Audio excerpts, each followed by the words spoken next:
இப்போ யாரை பற்றி பேச போகிறோம்னா சூப்பர் ஸ்டார் ரஜினிகாந்த் சார் சொன்ன கருத்தை பற்றி தான் பேச போகிறோம். இப்போ நம்ம விஜய் அண்ணா சிஎம் ஆனதுக்கப்புறம் அவர் வந்து விஜய் அண்ணாவை பார்த்து பொறாமப்படுறாரு அப்படின்ட்டு ஏர்போர்ட்டில் ஒரு பத்திரிக்கையாளர் வந்து விஜய் சார் வந்து சிஎம் ஆனதை பற்றி என்ன நினைக்கிறீங்கன்னு கேட்கும்போது சிரிச்சுட்டே போனார். ஆனால் அதுக்கு அவர் விளக்கம் கொடுத்தது என்னன்னா, அந்த இடத்துல வந்து ஒரு மொபைல் வச்சுட்டு தான் எங்கிட்ட கேள்வி கேட்டாங்க, அதனால தான் நான் சிரிச்சுட்டே போயிட்டேன் அப்படின்னு சொன்னார். ஆனால் அவர்கிட்ட அந்த கேள்வி கேட்கும்போது அது தந்தி டிவியில் ஒளிபரப்பாச்சு, அதை நான் பார்த்தேன். அப்படி இருக்கும்போது தந்தி டிவியில் ஒளிபரப்பாகும்போது அங்கே எப்படி அது வந்து செல்ஃபோனில் எடுத்து தான் இருக்கும், அதுவே ஒரு பொய், ஆரம்பமே பொய். சரி, இப்போ வந்து எனக்கு விஜய் மேலையெல்லாம் எனக்கு பொறாமை கிடையாது. விஜய் வந்து ஜெயிச்சது வந்து எனக்கு அதிர்ச்சி கலந்த ஆச்சரியமாக இருக்குதுன்னு தான் சொன்னார். ஒரு வேளை கமல்ஹாசன் ஜெயிச்சிருந்தா நான் பொறாமப்பட்டிருப்பேன் அப்படின்னாரு. அப்படின்னா அவருக்கு பொறாமப்படுற குணம் இருக்குதுங்கிறத அவரே ஒத்துக்கிட்டாரு.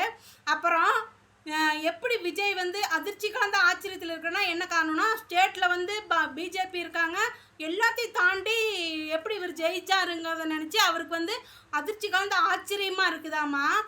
மடியில் கனம் இல்லை, வழியில் பயம் இல்லை, அதனால எங்கள் அண்ணா நின்றுச்சு, ஜெயிச்சிச்சு, சிஎம் ஆச்சு. உங்களுக்கு அந்த தைரியம் இல்லை, அதனால நீங்கள் வந்து அதிர்ச்சி கலந்து ஆச்சரியப்பட வேண்டியதாக இருக்கும். அப்புறம் இன்னொரு விஷயம் சொன்னார், இதெல்லாம் சினிமா கவர்ச்சியில் வந்த வெற்றி அப்படின்னு சொல்லி சொன்னார். அப்போ நீங்கள் 96ல் நீங்கள் வந்து எலெக்ஷனில் நின்றுருந்தீங்கன்னா ஜெயிச்சிருப்பீங்களான்னு பத்திரிக்கையாளர் கேட்கும்போது கண்டிப்பாக நான் ஜெயிச்சிருப்பேன் அப்படின்னு 2 டைம் சொன்னார். அதுக்கு அப்போ வந்து அவர் ஜெயிச்சிருந்தா மட்டும் அது சினிமா கவர்ச்சி இல்லையா? எங்கள் அண்ணா ஜெயிச்சா மட்டும்தான் அது சினிமா கவர்ச்சியா?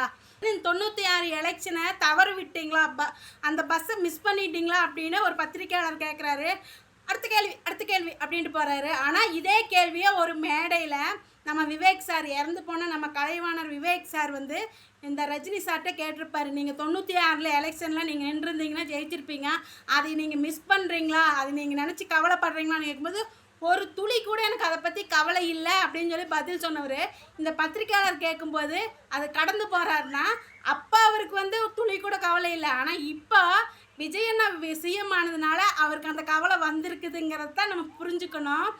இதுதான் நம்ம ரஜினி சாரோட மைண்ட் தாட்டு. என்னோட கருத்தை பற்றினா உங்கள் கருத்தை எனக்கு கமெண்டில் சொல்லுங்கள். உங்கள் கமெண்ட்காக நான் வெயிட் பண்ணிகிட்ருக்கேன். வணக்கம் மக்களே.